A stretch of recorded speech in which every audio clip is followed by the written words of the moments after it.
नमस्कार, स्वागत है आपका। शुरुआत करते हैं एक बड़ी खबर के साथ। पुष्कर सिंह धामी कैबिनेट की बैठक में आज 30 बड़े फैसलों पर मुहर लगाई गई है। पर्यटन नीति में संशोधन करके सिंगल विंडो सिस्टम को मंजूरी दी गई है। एमएसएमई विभाग में नए उद्योग लगाने के साथ ही पुराने उद्योगों को एक्सपेंशन के लिए छूट दी गई है। पुरानी गाड़ियों को स्क्रैप करने के लिए भारत सरकार की नीति को लागू करने की मंजूरी दी गई है। 15 साल से पुरानी सरकारी गाड़ियां स्क्रैप होंगी और प्राइवेट गाड़ियों को स्क्रैप कराने पर कमर्शियल टैक्स पर 15%, निजी गाड़ियों पर 25% की छूट दी जाएगी। 8वीं के बाद आईटीआई करने वाले छात्रों को सिर्फ हिंदी का पेपर पास कर हाई स्कूल पास का प्रमाण पत्र दे दिया जाएगा। वहीं 10वीं के बाद आईटीआई करने वालों को हिंदी पेपर पास करके इंटर का सर्टिफिकेट दिया जाएगा। राज्य के 119 शासकीय कॉलेज और 4 विश्वविद्यालय में एक योग टीचर नियुक्त करने को मंजूरी मिली है। रुद्रप्रयाग की गुप्तकाशी और मसूरी के पास केम्प्टी फॉल एरिया को नगर पंचायत का दर्जा दिया गया।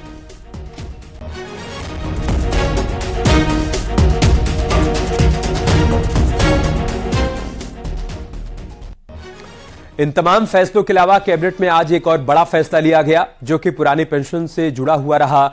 1 अक्टूबर 2005 से पहले सरकारी नौकरी के लिए जो भी विज्ञापन निकाले गए और नियुक्ति भले ही 1 अक्टूबर 2005 के बाद हुई, तो ऐसे करीब 7,000 कर्मचारियों को पुरानी पेंशन के का हकदार माना गया है।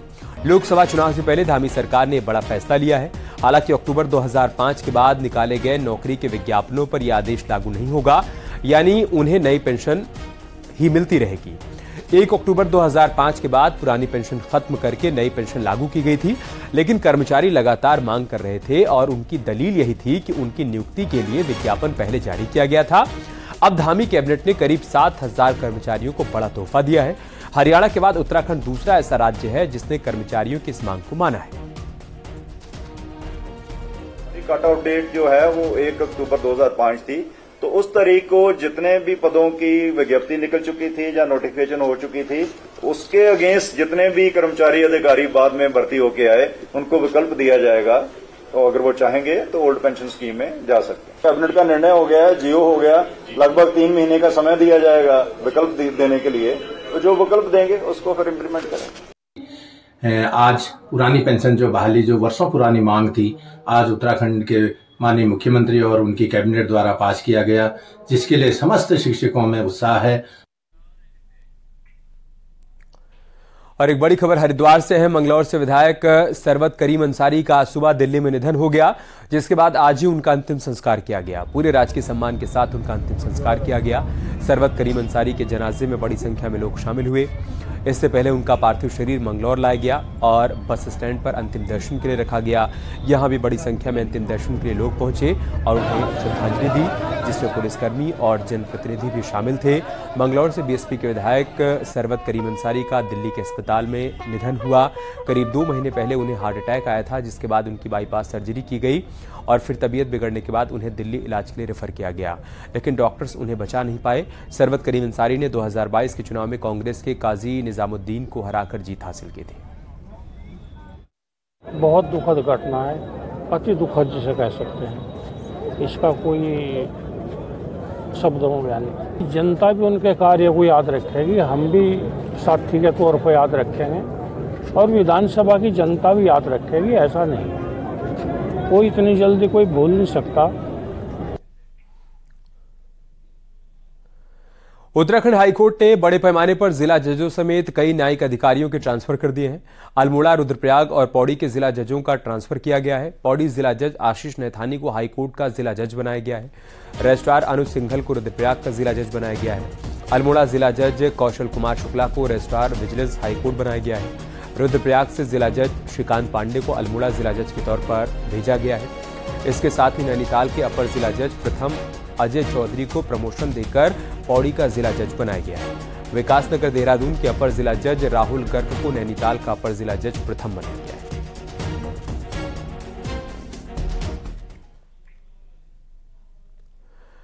देहरादून में मुख्यमंत्री पुष्कर सिंह धामी ने 30 अक्टूबर से 5 नवंबर तक चलने वाले विजिलेंस वीक का शुभारंभ किया। सचिवालय में आयोजित कार्यक्रम में मुख्यमंत्री ने घोषणा की और कहा कि विजिलेंस विभाग में 103 नए पद सृजित किए जाएंगे। विजिलेंस की कार्यशैली को प्रभावी रूप से और बेहतर बनाने के लिए सर्विलांस और तकनीकी विशेषज्ञों की टीम का गठन किया जाएगा। मुख्यमंत्री ने कहा कि विजिलेंस को कार्रवाई में तेजी लाने के लिए जितने भी फंड की आवश्यकता होगी वो प्रदान किया जाएगा। इस मौके पर मुख्यमंत्री ने विजिलेंस के अधिकारियों को निर्देश दिए कि भ्रष्टाचार को रोकने के लिए विभाग द्वारा जो कार्रवाई की जा रही है उसकी महीने में 2 बार रिपोर्ट दी जाए।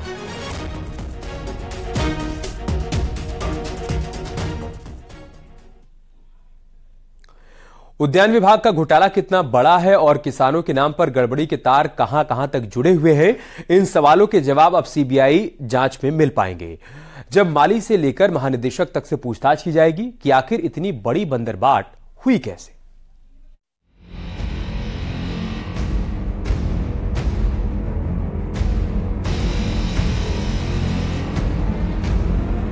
इस आशंका से इनकार नहीं किया जा सकता कि उद्यान विभाग घोटाला उत्तराखंड में अब तक का सबसे बड़ा घोटाला निकला।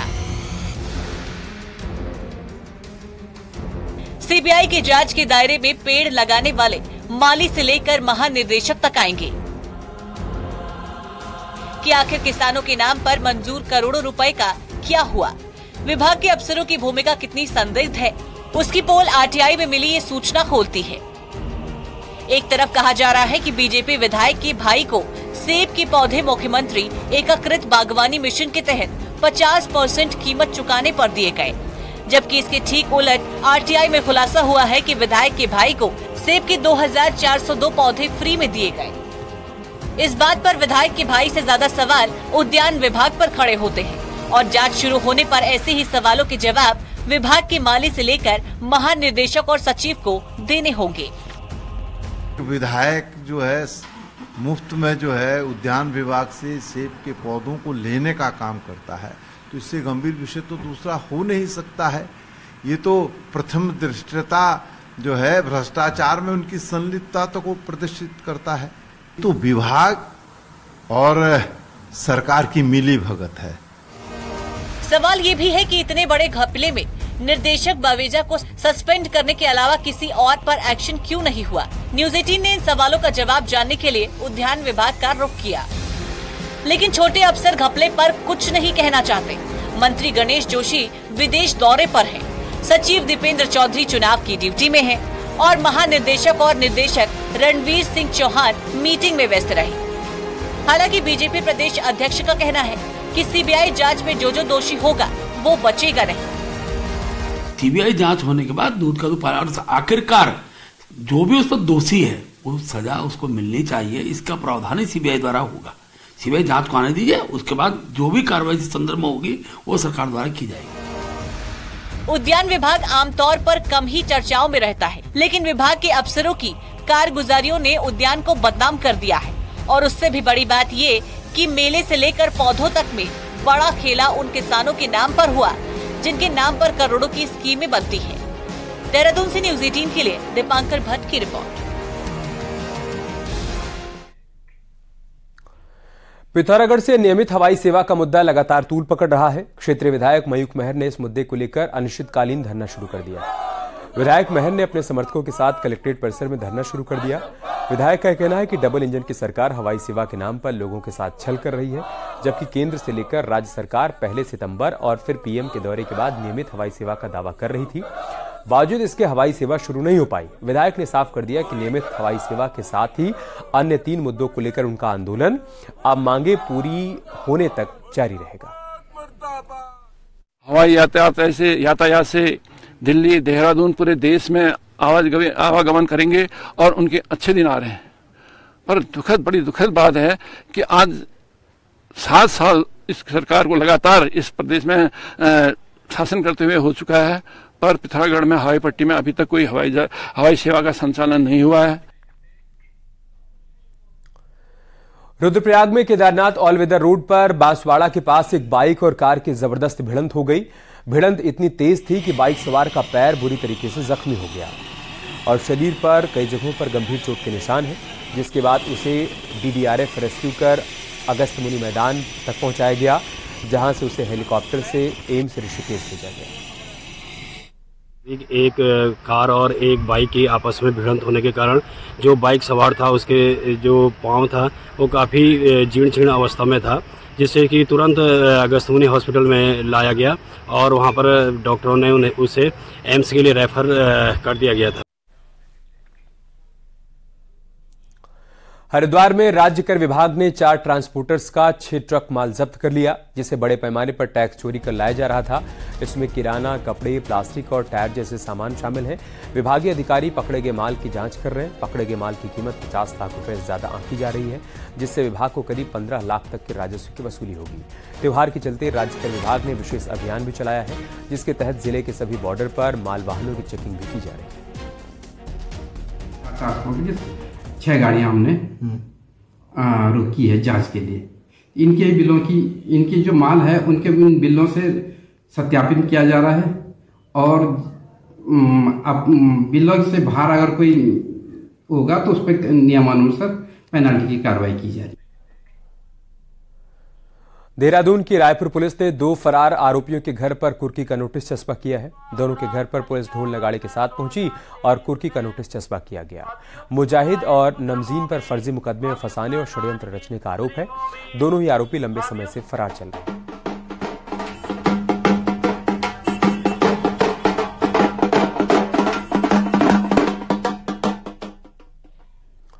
रुड़की के गंगनहर कोतवाली इलाके में एक घर में पुलिसकर्मी ने आत्महत्या कर ली, जिसके बाद पुलिस प्रशासन में हड़कंप मच गया।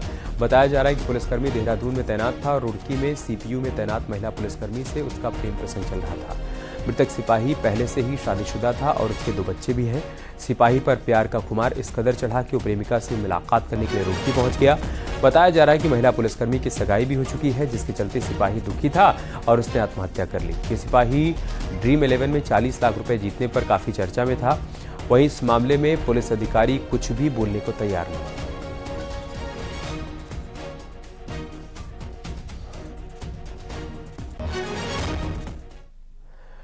पिथौरागढ़ में चाइना बॉर्डर तक रोड बना रही बीआरओ पर अब शिकंजा कसता हुआ नजर आ रहा है। लिपुलेख रोड में लगातार हो रहे दर्दनाक हादसों को देखते हुए पुलिस ने पहली बार गैर इरादतन हत्या का मामला बीआरओ के खिलाफ दर्ज किया है।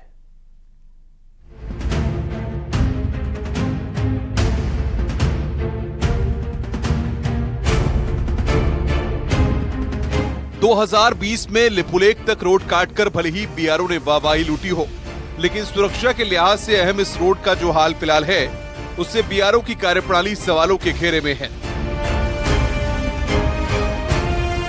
करोड़ों की लागत से कटी इस रोड में बीते दिनों 2 बड़े हादसे हो चुके हैं। एक के बाद एक हुए हादसों में 13 लोगों की जान चली गई है। लगातार हो रहे हादसों के बाद अब पुलिस ने बीआरओ के खिलाफ शिकंजा कस दिया है। साथ ही उसकी सहयोगी गर्ग एंड गर्ग कंपनी के खिलाफ पहली बार मुकदमा दर्ज किया गया है। इसमें फर्दर इन्वेस्टिगेशन हम लोगों के द्वारा की जाएगी। जो भी टेक्निकल एस्पेक्ट्स हैं रोड को लेकर, और कोई भी अगर इसमें संस्था या फिर कोई इसमें प्राइवेट पार्टी जो भी इसमें जिम्मेदार होता है, उनके विरुद्ध आवश्यक कार्रवाई की जाएगी।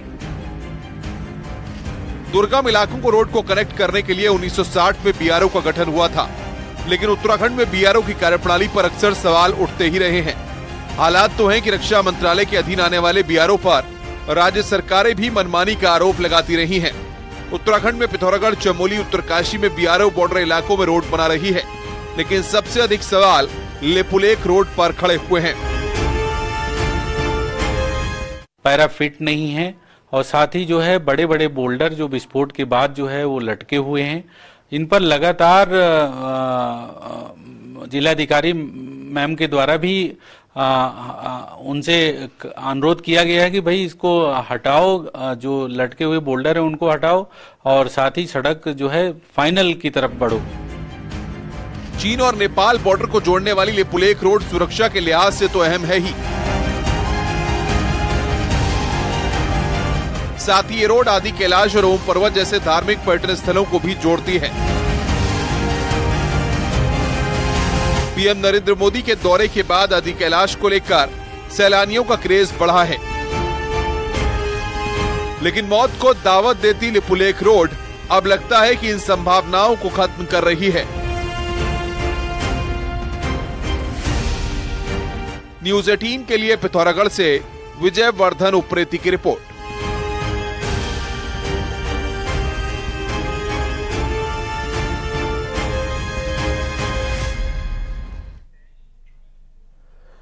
हल्द्वानी में एक मजेदार मामला सामने आया है। यहां पर एक बैंक मैनेजर का कारनामा चर्चा में बना हुआ है।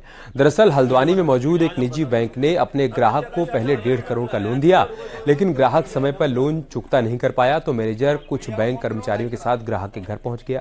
इस दौरान मैनेजर ना तो प्रॉपर ड्रेस में था और ना ही होश में। दरअसल उसने शराब पी रखी थी। आरोप है कि बैंक मैनेजर ने शराब के नशे में ग्राहक के घर में मौजूद महिलाओं से बदसलूकी कर दी, जिस पर आसपास के लोग इकट्ठा हो गए, जिससे शराब के नशे में धुत बैंक मैनेजर घबरा गया। वहीं बैंक मैनेजर का वीडियो सोशल मीडिया पर वायरल हो गया। आज हम बताते हैं।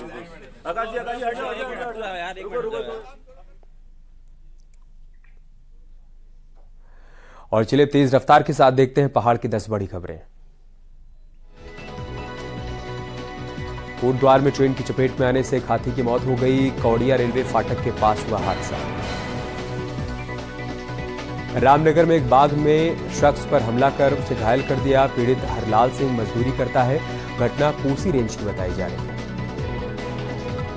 अल्मोड़ा के एसएसजे परिसर में छात्र संघ चुनाव की घोषणा होते ही छात्रों ने तैयारियां तेज कर दी हैं। परिसर में छात्र संगठन शक्ति प्रदर्शन करने में जुट गए। टिहरी में जिला पंचायत की बोर्ड बैठक में जिला पंचायत अध्यक्ष ने अधिकारियों को पूरी जानकारी के साथ बैठक में आने और योजनाओं को फील्ड में जाकर देखने के निर्देश दिए। पशुपालन और दुग्ध विकास मंत्री सौरभ बहुगुणा ने उत्तरकाशी की रवाई घाटी का दौरा किया। इस दौरान सौरभ बहुगुणा ने पशुपालकों की समस्याओं को सुना। रुड़की पुलिस ने त्योहारी सीजन को देखते हुए लोगों से अपील की, बाजार आते वक्त 4 व्हीलर की जगह 2 व्हीलर का इस्तेमाल करें। कुमाऊं में होगा एयरफोर्स का सेमिनार। एयर चीफ मार्शल ने अल्मोड़ा जिले के भाकराकोट के एक रिजॉर्ट का मुआयना किया। अल्मोड़ा में शिव सिंह बिष्ट का बीजेपी कार्यकर्ताओं ने स्वागत किया। प्रधानमंत्री ग्रामीण सड़क राज्य स्तरीय अनुश्रवण समिति के उपाध्यक्ष बनने के बाद पहली बार अल्मोड़ा पहुंचे थे। कॉर्बेट नेशनल पार्क में सफारी के हर साल रेट बढ़ाने की प्लानिंग। विभाग ने कहा अब हर साल रेट रिवाइज किए जाएंगे। टिहरी में खाद्य सुरक्षा विभाग द्वारा चेकिंग अभियान चलाया गया। साथ ही कई खाद्य पदार्थों के सैंपल लिए गए। 5 दुकानदारों को नोटिस भी दिया गया।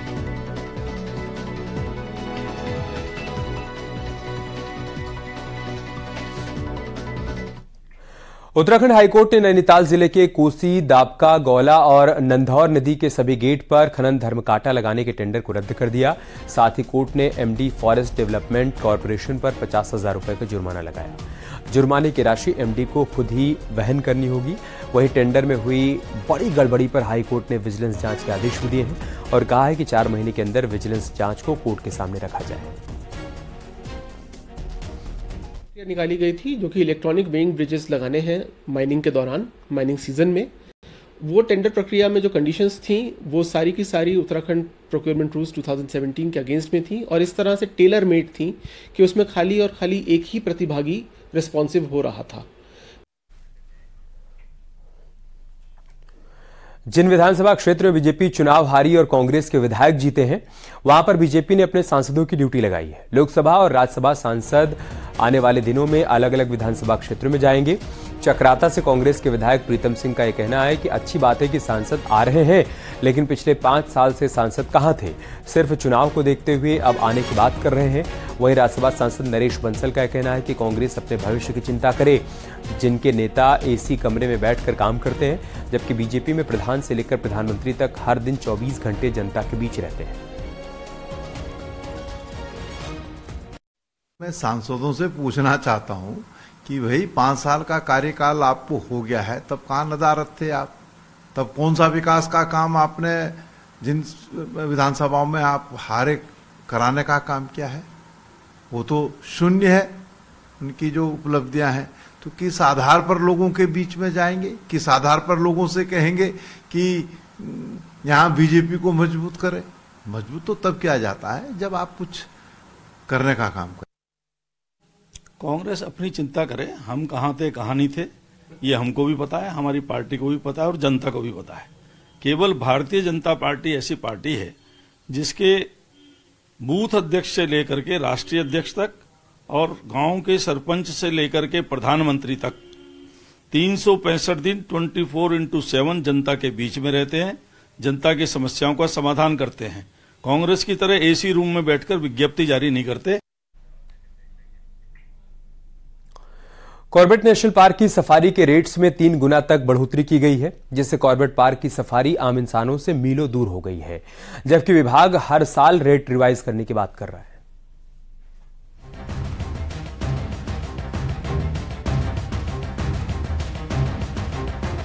वन विभाग ने इस साल अपने सभी इको टूरिज्म क्षेत्रों में सफारी और नाइट सफारी स्टे की दरों में बढ़ोतरी की है, जिसमें सबसे ज्यादा बढ़ोतरी कॉर्बेट में ही की गई है। यहाँ डे विजिट के सफारी के रेट जहाँ 3 गुने से ज्यादा बढ़ा दिए गए हैं, वहीं नाइट स्टे के रेट 1.5 गुना तक बढ़ गए हैं। पहले कॉर्बेट में 4 घंटे की सफारी के लिए 1080 रुपए की एंट्री फीस थी, लेकिन अब 4 घंटे के लिए 3350 रुपए तक चुकाने पड़ेंगे। वहीं नाइट स्टे के जो सबसे कम रेट थे वो पहले 3396 रुपए थे, लेकिन अब सबसे कम रेट 5336 रुपए हो गए हैं। वहीं इसमें करीब 2800 रुपए जिप्सी और 800 रुपए गाइड के अलग से आपको चुकाने पड़ेंगे। उधर वन विभाग का कहना है कि 14 साल बाद रेट बढ़ाए गए हैं, इसलिए ज्यादा लग रहे हैं। इसलिए अब साल दर साल एक निश्चित प्रतिशत की बढ़ोतरी की जाएगी, जिससे रेट धीरे धीरे बढ़ेंगे। दरें नहीं बढ़ाई गई तो इसका मतलब यह नहीं है कि अगर पिछली गलती हो तो उसमें सुधार न लाया जाए। अब तो सरकार ने ज्यादातर निर्णय ये लिए हैं कि जहां पर दरों को रिवाइज करने का प्रश्न होता है पर ईयर उस पर एक सर्टेन परसेंटेज बढ़ा दिया जाएगा, और सर्टेन परसेंटेज बढ़ने से कोई किसी की सेहत पर असर भी नहीं पड़ेगा और लगातार वो धीरे धीरे बढ़ता रहेगा। यार उठे छोटे से ब्रेक के लिए जल्द लौटेंगे कुछ और खबरों के साथ।